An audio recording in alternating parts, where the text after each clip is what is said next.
Mana hurmatli obunachilar,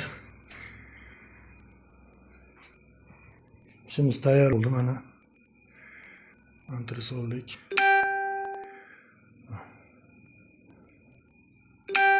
Gazlarini qatirib qo'ydik. Vitiskalarigacha qo'yib, mana xolodilnik tepalari. Moykasini ham qatirib qo'ydik. Shu shulkalari bilan.